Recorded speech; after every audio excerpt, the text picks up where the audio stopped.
Um, so today we'll be talking about celebrating small wins. Right. Winning the Super Bowl would be a big win. That would be a big win, but this is a Okay. related note on celebration, which I feel like is very important, big and small. All righty. Do you have a stance on this subject? Yeah, so I think it's really important to do because what I do a lot is I'll like get caught up in something, and then I think you kind of forget that you've come a long way, or you forget that you used to be in a certain spot, and because things just become normal. So I think that's why it's important to celebrate along the way. What do you think? I think that makes a lot of sense, and it begs the question of why don't more people celebrate more frequently? Mm. And I started thinking about this when we homed in on the topic yesterday, and I was wondering, as I like to do, different point of view. So what do animals celebrate? What's a small win for an animal in a given day? And for most animals, they have two things to measure success by. One is they did not starve today. They found enough food to exist. And the other is they did not get eaten by somebody else looking for enough food to exist. That's a really good day. Unless you're doing. Yeah. Yeah, But well, I mean, sometimes I just get really excited when I eat something, I guess, special, but not just for eating normally. It's got to be a particularly delicious bite. Sometimes it's just the first bite of a piece of chocolate. And that first bite, if you let it take you there, we go, oh, this is so good. If you let yourself go there. A lot of people stop themselves from taking pleasure in simple wins. Mm-hmm. It's funny because I actually do that with food or like coffee, and like, I don't know, my friends have been like, oh, that's interesting, you like are very into that. I'm like, yeah, it's incredible. Let's talk about coffee for a few seconds. Where else on the planet can you buy the absolute finest upon the finest for, like, if you make it yourself, $1 a morning? Okay. If you want the finest wine, it won't work. If you want the finest foods, the finest accommodations, no way. But for $1.25, maybe, probably less than that at home, you can make yourself the finest coffee in the world. So why not bask in that joy? Now, do people ever get on your case when it's happened to me, when I go, this is just so great? They go, come on, it's just a little thing. Yeah, I know, people always downplay it. Yeah, definitely. How come? I think because it's just kind of the way you're like conditioned throughout your life, is like no one's really ever gets that excited about small things. And it's also, I'm sorry, I stepped on your toes. No, because I think it's like you always are kind of sold that once you reach a certain like big point in your life, like you get married or you get like your dream job, whatever it is, or you get promoted, then you can celebrate a little bit. But even that, I feel like some of my friends have gotten promoted, and it's like they just, I don't know, nothing happens. It's like that only happens like, I don't know, maybe a few times in your life. Might as well celebrate it. Well, not only that, it's so funny because the whole notion is, well, I don't celebrate the little things. You're just a happy Pollyanna looking at that. No, there's only little things. And it's funny you mentioned getting a big promotion, your dream job. The moment one gets it, you realize this isn't my dream job at all. Okay, now I'm a manager. Great. Management means there's a lot of things I don't know how to do. Management means people mean problems. This isn't a dream job at all. I remember when I first started doing overseas speaking, people go, oh, that must be so exciting. You get to travel business class and you get to get room service. I go, it was very exciting the first day, okay? The second order of room service, not so much. So then what are you celebrating in that situation? Doesn't sound like you are. Oh, no, you celebrate all the little things, okay? If I got through the airport and my suitcase didn't explode open or my flight leaves on time, this is marvelous. I'll tell you why it's marvelous. Because in the old days, if I wanted to get from, say, like Boston to Orlando to give a speech, or I wanted to go visit some people in California, I'd have to pack up for months. I'd have to get horses and carriages and shotguns, and I'd have to hope that I could find food and not die. Now I'm inconvenienced by standing in security. I can Yeah. deal. I can deal. I think what it is too, because this has happened to me like on a plane or, I feel like people feel very strongly one way or another if someone claps when the plane lands, right? Some people just find it so annoying for some reason. We don't know why. But I think it's like once one person kind of complains or is like, oh, why are you doing that? Then it's like very easy to just kind of hop on that and not really celebrate the small things. I think you really hit on an interesting point there. It's easy for someone to shoot at someone celebrating a good thing. Okay, if you go, this is great, we got a good table, at a particular restaurant. It's a little thing, but it's a good thing. Okay, so I go, don't get too excited. We'll see how the food is. All right. Don't get so excited. We'll see how the service is. And that, by the way, is my other person voice. I'll be using it frequently. And it's so, what can you say to that person? No, you should be overjoyed about little things. You can't talk to them, and they got a good laugh. So all I can do in return, if it's your buddies, right? You can go, yes, you can be as miserable as you'd like. I'm going to bask in this little bit of enjoyment. Mm-hmm. Mm-hmm. And I think there are a lot of people waiting for utopia, and they compare their life against utopia. Yeah, yeah. And I think it's important too, because it's like, yeah, most of the days in your life are small moments. And so if you're not celebrating those, if you're not enjoying those, it's like, what are you doing? I think all we get is small moments. We're tricked to not believe that's the case, because if you look at any of our visual dramas, a movie or a TV show or whatever, they have to convey to us visually something big happening. So when someone walks into a good situation, it's, hey, or this theme music or this wonderful stuff, but in real life, there's none of that. In real life, it's up to us to put in the theme music. It's up to us to put in the applause. And if you know what, I just took a trip on the highway and it only took me 22 minutes when other times I get stuck in traffic or this and that, and it takes me 41.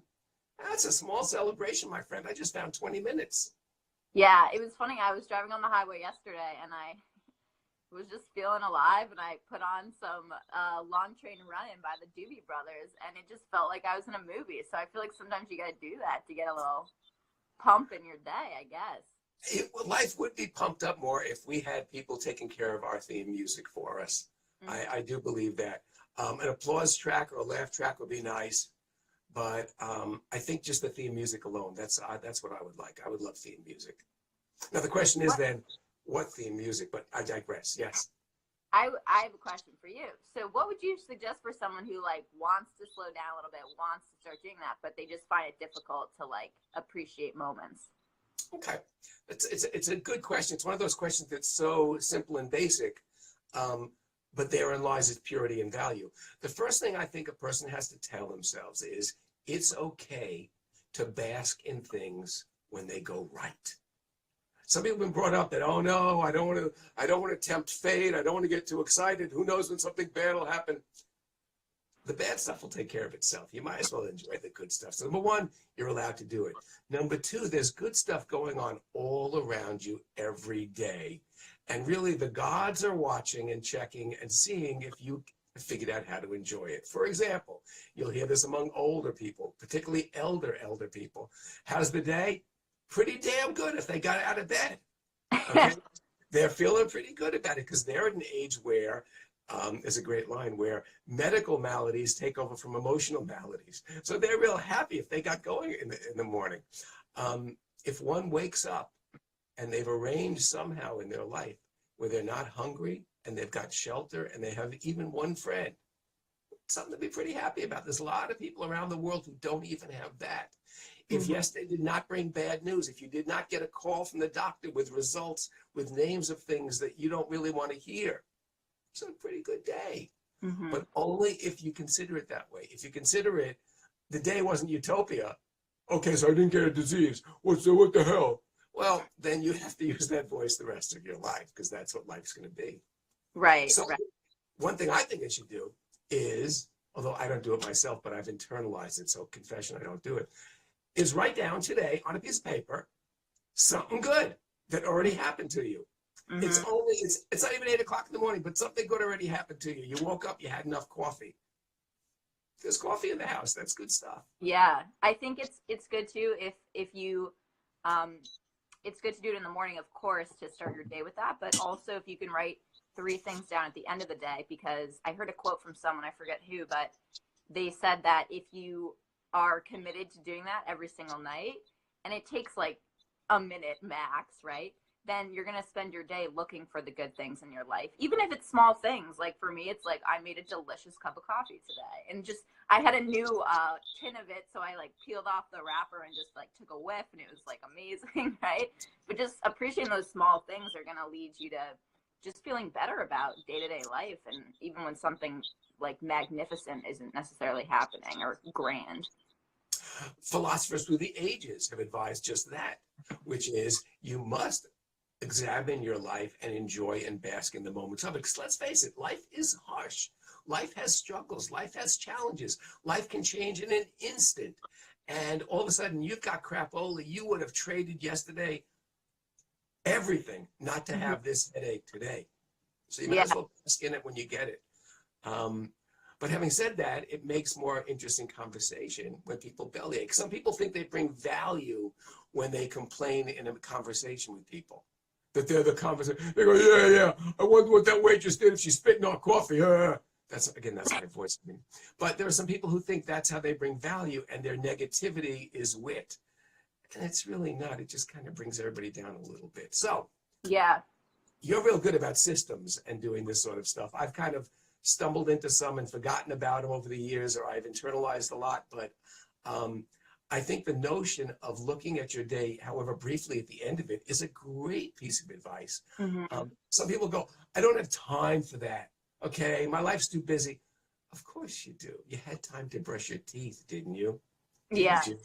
All right, if you have time for that, you have time for that, because it takes even less. Yeah. I think for me, like the hard part is like remembering to do it. I think you just have to ingrain, but just setting an alarm or putting a reminder on your phone will help to start that pattern or that habit. You know what's good too? A little item on your mirror in the bathroom. Oh yeah, And it can be cryptic if you have roommates with a little question mark, because that's what you're going to be looking at towards the end of the day as you get ready for bed. And that might remind you to list a thing or two that you did that it was good today. Yeah, I actually have that in my room, like near the mirror in my room. So if you have a mirror in your room too, you can do that. What else? I think it is difficult though, because I think just throughout like our lives normally, most people have been either brought up or kind of just like gone about in a way, not that it's anyone's fault. I feel like that's just kind of like how the world is, that if one person starts complaining about something or one person's like not happy about a situation, then people will kind of just jump on that. Like people won't really go against it. So it does take some effort to start like appreciating those little things, to start acknowledging that, yes, I did good at this. Yes, this is really good. And not like putting yourself down. A big point again, you bring up credit, I guess. Not even putting yourself down, but not giving yourself enough credit that like you have had good moments. Well, yes, and a good moment didn't have to be a perfect moment. It didn't have to be a utopia moment on the planet that will never get surpassed again. Because if you wait for those to celebrate, you'll have maybe 2 or 3 in your life, and you'll probably only realize that long after they happen, because you'll go, oh yeah, that was one of them. I'm sorry I was miserable for so long. So also a real quick item, I have found it becomes automatic with practice, kind of like learning how to juggle. At the beginning, it's impossible. Eventually, you can handle 3 balls as if without thinking. The same thing, if one gets in the habit of spotting the good stuff shows itself quite frequently throughout the day. Yeah. I recently, in the presentation of the speeches I give, I talk about the reticular activating system, and it's essentially what you described, but more of a scientific term. And it's a collection of neurons in your brain that basically filter your world, because it really exists, because it has to. If you think about it, any time like there's a bird flapping its wings out the window, this light's flickering, there's a billion things happening. So it needs to filter out what's important to you, what you need to focus on. So if you're looking for good, it's going to see that, it's going to focus on it. Right, because it doesn't know what to focus away unless you sort of help give it some direction. So if you're waiting for it to stumble onto it itself, it will probably stay relatively miserable, because its goal is to keep you alive and not eaten by predators, and that keeps you kind of nervous and looking around. Yeah. So shall we wrap? Yes, I think we're good for today. So celebrate small wins, take some time in the morning or